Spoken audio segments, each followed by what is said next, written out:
What's up guys, Bomboy here, and welcome to another episode of the Time PVMer. Now you might wonder why I'm starting out the video killing warp jellies, and no, I'm not on a slayer task. A few people did assume that as they ran past. I'm actually here hunting for hard clue scrolls, as at the end of last video I got a master clue scroll which requires a Zamorak full helm. And I know hellhounds are probably the best way to get hard clue scrolls, but they drop absolutely nothing. They're really boring, and I don't know, I just kind of prefer the warp jellies for some weird reason.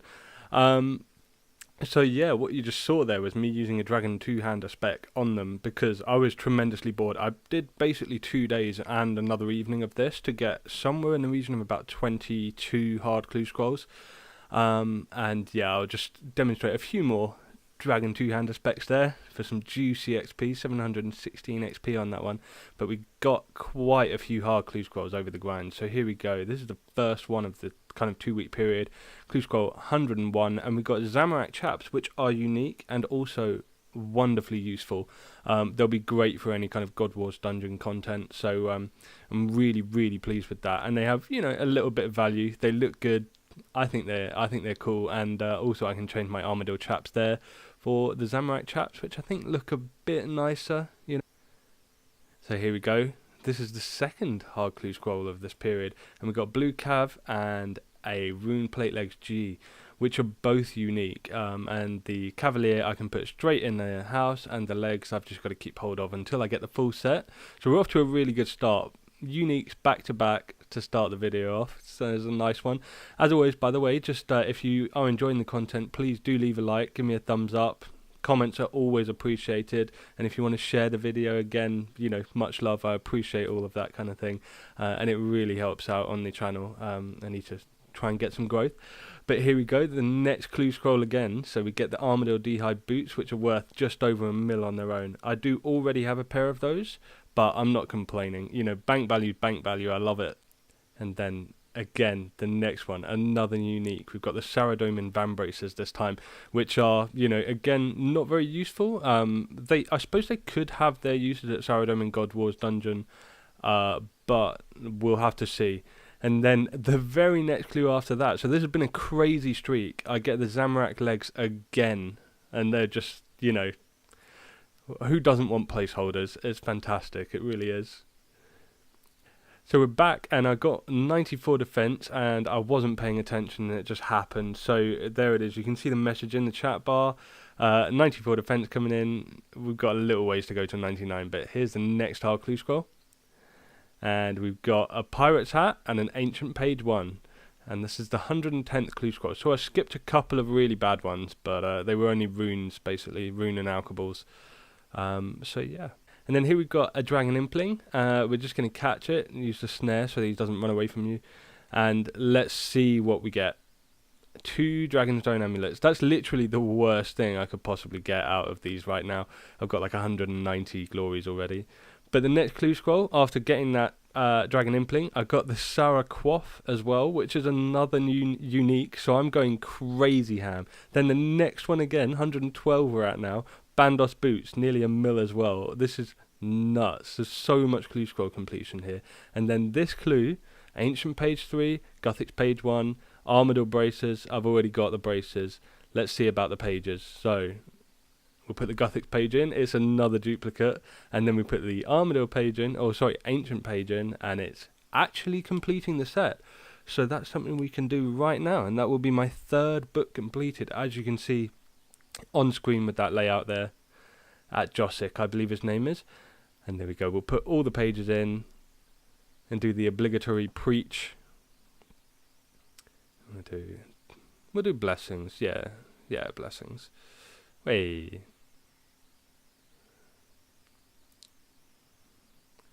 There we go, back to the hard clue scrolls. And this one, we got the Master Scroll Book. And oh my god, I've been waiting so long for this. This has been an item that you could get on clue scrolls since before I started my Iron Man, I'm pretty sure. I've done all these hard clue scrolls. I've done well over 100 odd medium clues. I've done like 40 odd elites. I've just never had it, and somebody actually commented on my last video saying that I could really use one of these, and they were damn right. So here we are, we're going to put all our teleports in there finally, Oh, it's such a good feeling. It was at the time. It's such a good feeling. It's such a huge relief, especially doing clue scroll grind, getting all those unique items. I was filling the bank fast. So this item actually gave me 12 inventory slots back, or 12 bank spaces back, basically. Which is fantastic, because there's 13 different teleports that I had that I could put in there. There's one more, which is the Revenant teleport, which I won't be getting for a long time. I'm going to have to, you know, maybe see if Revenants can settle down, and I don't know. But yeah, as for the Zalandra teleports and the Keymaster teleports, for both of those, I've never used a single one on this account. So, you know, eventually we can give quite a good average of like the kind of rarity of those teleports. But obviously we do have the drop rates, so you know, it's not that big of a deal. But I'm just a hoarder, and I tend not to use them because it's so easy to get to either of the places anyway. And there we go, another clue. We're only on hard 116 and we get the White Cavalier. So again, another unique. It can go straight in the house, making epic progress for that little treasure chest box, basically. And I think it looks really cool as well. And then 117, we get a Rune Heraldic Shield 1. So I believe this is my second of the H1. I've had 2 of the others, I think. So yeah, all the clue scrolls that require them in hidey holes can have them, and I've got spares, you know. Anyway, next clue again, 118, we got another Guthix page, and sadly, it is a unique, but it doesn't complete the set, because look at that, we've got 7 of the pages, like, I can't remember which ones they are, but they're all dupes. And then again, the next hard clue scroll, 119, is Zamorak D'hide boots and a Zamorak page. So I've completed the Zamorak book, so that's not too much of an issue, basically. But the Zami boots are actually quite a handy item to have sometimes. So yeah, and at worth like a mil, plus the page, which is worth about 500k, that was fantastic. Anyway, I've been doing a bit of AFK fishing, mostly on mobile, kind of in breaks at work. And it just means that I can get like 100 to 300 sharks a day, depending like on an average day, if I bother to do it. And it got me really close to a level, so I came home and got the last like 3k XP, and there it is, 83 fishing. So yeah, just 4 more levels, and I don't need to boost to do the Master Clue Scroll step to like fish the salveal or whatever. That's quite a long one for me, because I got to make the pie and everything, you know. Anyway, back to the clue scrolls. Here we go. So this is an elite, and it's pretty junk. There's a few more teleports. I hope I remember to put them in the Master Clue Scroll book. We'll have to double check that later after recording the video. And so I figured I should show you this. Since getting 90 Herb Lore, I've decided that I'm going to use these relics on either runecrafting or agility, basically just to save me lots of time, because I train neither of those whilst doing raids. However, whilst I do raids, I get hundreds of herbs. Like, I must have maybe 92 herb lore banked already, just from, you know, doing like 50, 60 more raids, probably a bit more than that, but yeah. So anyway, on to the raids now, and we've got raid kill count 312, and we see an arcane prayer scroll. So just to let you know, I started this week off at raid kill count 305, so we're already 6 or 7 raids into it, and we're just seeing an arcane prayer scroll. Took a little break because my friend here, Visage Virgin, has just about, there you go, got 99 Slayer. So he called a few friends down for us all to watch, and it was a nice little trip. I'm actually really jealous, because Slayer is actually by far my favourite skill, and the whole reason I'm not doing it at the moment is because I don't have the dex, and I have an Armadyl task, and I just kind of have this thing where I want to do it as efficiently and as easily as possible. So I've had that Armadyl task now for I think about 3 months. It's pretty horrendous, but yeah, I've been at 97 Slayer for such a long time.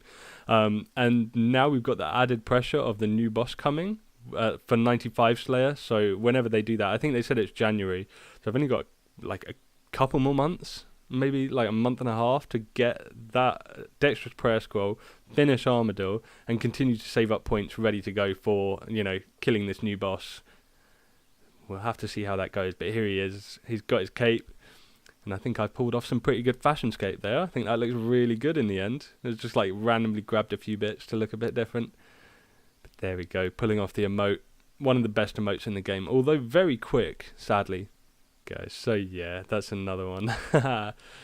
just a little cheeky break so that he could show off his new 99. And then he said the magic words, and we went raiding, but sadly we did not get anything.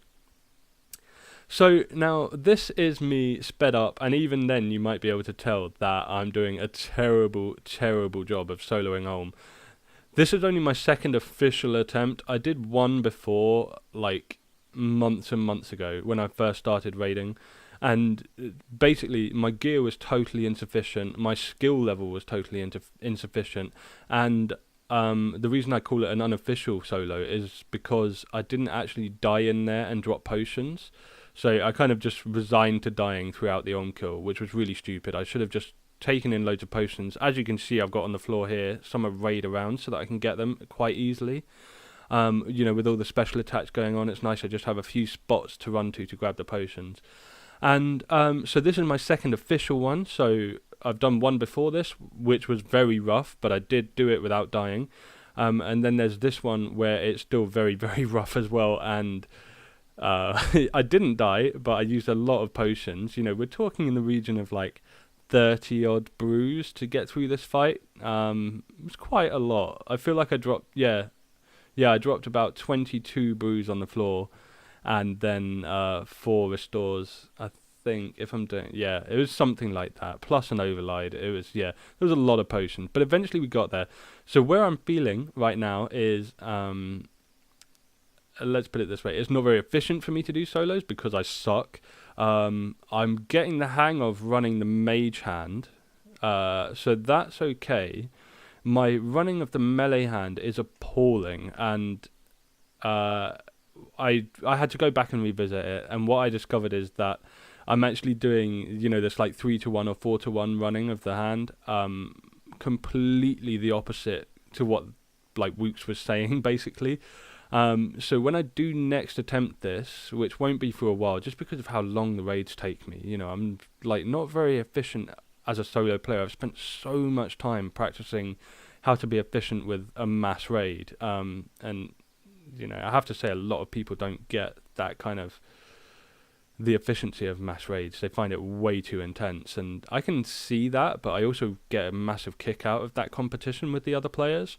And being the first one prepared for Ulm and stuff like that. So, yeah, really enjoyed the solos. I will do more. But again, people will always recommend that you have decks before you do the solos for it to be a bit faster and more efficient. So, yeah, it's, you know, I will learn for fun, but it's going to take a lot more practice. And as you can guess, you know, there's no loot. Like, let's be real. Have I ever been that? I mean, yes, I'm holding a T-bow. But yeah, I don't think I was going to get a loot there. Now, here we go. We're back to some raids, and there we go. SF5. He managed to get himself an Arcane Prayer Scroll. Obviously, he's a normal account. He doesn't need that. He's very rich. They're all right. But yeah, you know, it's obviously not something I want. And then here we go, so raid 329, this guy called Armadyl 585 goes and gets himself a Twisted Buckler. Quite a nice loot if you ask me. I know it's quite cheap, it's like 9 mil, but I quite like it as an item. And it does have its uses, and I think it looks great, so, you know, if you ask me, that's good. Anyway, raid 332, I get myself a purple light, and would you believe it, it's Dragon Thrownaxes. It's like, I think that's only a 1% more likely chance than getting Ancestral. So again, it's not the same, and it's not like I could have got Ancestral. I got Dragon Thrownaxes, but they're surprisingly rare for such a worthless drop. Anyway, 336, and I see my first Dexterous Prayer Scroll for the 2-week period, and that goes to a guy named Pissed. Quite a clever name, really, actually.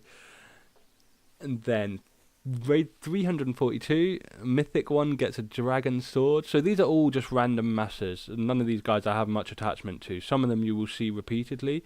Like this guy Draxa, I've definitely raided with a few times in the past. But he gets himself a Dexterous Prayer Scroll on raid 348. Anyway, so I had 1 red bird egg from my weekly MTK. So I do my MTK every Friday and my Tears of Guthix every Friday. So that's just a set thing. I got 1 egg, and normally it's 1 egg every week, roughly. And I come and bring it because I don't want the bank space taken up, so I straight away bring it here. This time, obviously I wasn't recording, but I got the evil chicken legs, which I thought were untradeable. But I've just done the research. They're 1 in 300 for a drop rate. So the odds of me getting this was ridiculous. You know, like that's like 6 years for me to get one drop, basically, because I only get one egg a week, you know. Anyway, this raid, another guy gets a dragon sword, bit of a troll drop. But yeah, so those evil chicken legs are also worth about a mil, so it's kind of a nice item. Then anyway, raid 352, this guy gets an ancestral top. Very, very lucky on his part. I get an elite clue scroll, which you'll see in a second was not very lucky. But that's it for the raids this week. I still haven't got a Texturous prayer scroll. We're at about 357 kill count. The elite clue scroll I got requires a Seercol, which I still haven't got because I haven't done Slayer in 3 months because I don't have a Dexterous prayer scroll and I haven't been continuing with Slayer. So yeah, that elite gets dropped. Anyway, that's it from this week, guys. I hope you enjoyed the video. It was a bit of a weird one. There was a lot of kind of random content. But yeah, I really enjoyed it, and I will be continuing to push forwards. If you enjoyed the video, please give me a thumbs up. And if you made it this far, thank you very much for watching. And as always, I'll see you on RuneScape. Take it easy, and peace.